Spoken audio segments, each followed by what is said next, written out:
এদিকে আমি ইলিশ মাছটা আগে কেটে ধুয়ে পরিষ্কার করে ধুয়ে লবণ হলুদ মাখিয়ে রেখেছিলাম।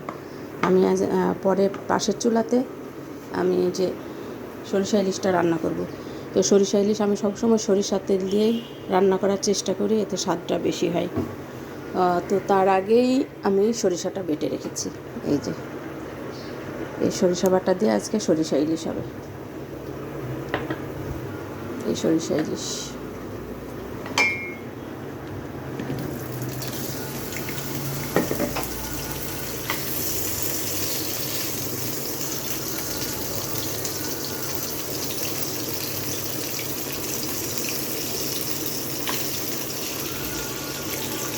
আমি সবসময় কাঁচা ইলিশ মাছ দিয়ে সরিষা ইলিশ করে থাকি, কিন্তু আজকে মনে হলো একটু হালকা একটু ভেজে নেব। আমি খুব বেশি ভাজবো না।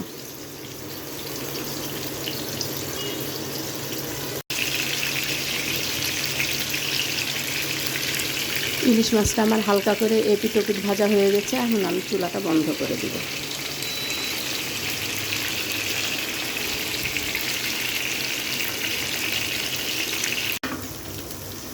এই যে এবার রান্না হবে সরিষা ইলিশ। প্রথমে আমি সরিষার তেলটা দিয়ে দিয়েছি, যে তেলটা দিয়ে ইলিশ মাছটা ভেজেছিলাম সেই তেলটা পুরোটা এখানে দিয়ে দিয়েছি। তার মধ্যে দিলাম কাঁচা পেঁয়াজ, কাঁচা মরিচ, আর এখানে আমি একটা মশলা মিক্সড করে রেখেছি। সেটা হচ্ছে এখানে আছে পেঁয়াজ বাটা আর সামান্য একটু রসুন বাটা দিয়েছি, জাস্ট নাম মাত্র। পেঁয়াজ বাটা, এখানে আছে একটু জিরের গুঁড়ো, একটু হলুদের গুঁড়ো, একটু মরিচের গুঁড়ো, আর আছে সরিষা বাটা। আমি জানি সরিষা বাটাতে জিরে বাটা দিতে হয় না, তারপরেও আজকে আমি একটু সামান্য একটু দিলাম, দেখি টেস্ট কেমন পার্থক্য হয় সেটা বোঝার জন্য। তো এখন এই মিক্সটা আমি এই মশলার মধ্যে দিয়ে দেব, তেল পেঁয়াজের মধ্যে।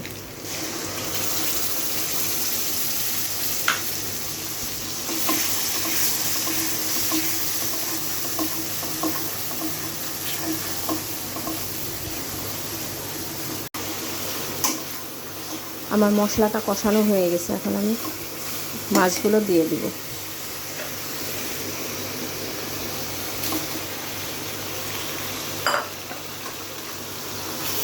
সরিষা ইলিশ আমি জানি অনেকে সবাই পছন্দ করে, এমন কোনো বাঙালি নাই বা মানুষ নাই যারা সরিষা ইলিশ পছন্দ করে না। আমার তো ভীষণ প্রিয় সরিষা ইলিশ। সাদা ভাতের সাথে, পোলাওয়ের সাথে, সবার সাথে অনেক মজা। মশলাটা কষানো হয়ে গেলে আমি সামান্য একটু পানি দিয়ে ঢেকে দিব।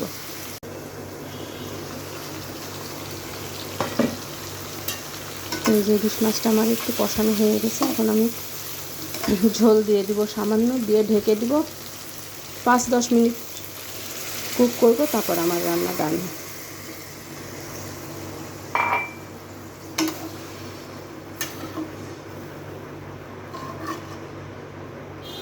ইলিশ মাছ আবার খুব আলতোভাবে নাড়তে হয়, না হলে ভেঙে যায়।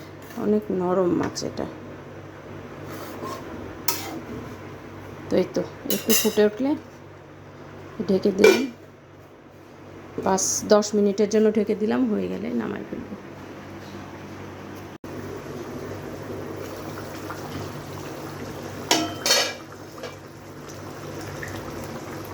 ওপর থেকে কয়েকটা কাঁচামরিচ দিয়ে দিব, ভাতের সাথে চটকে ঝোল দিয়ে মাখিয়ে খাওয়া যাবে, গন্ধটাও ভালো আসবে।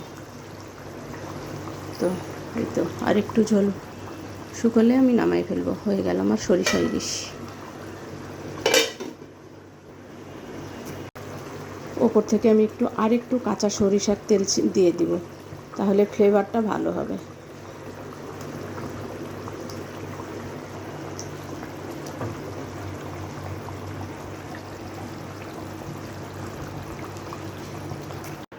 তো এই তো হয়ে গেল আমার সরিষা ইলিশ।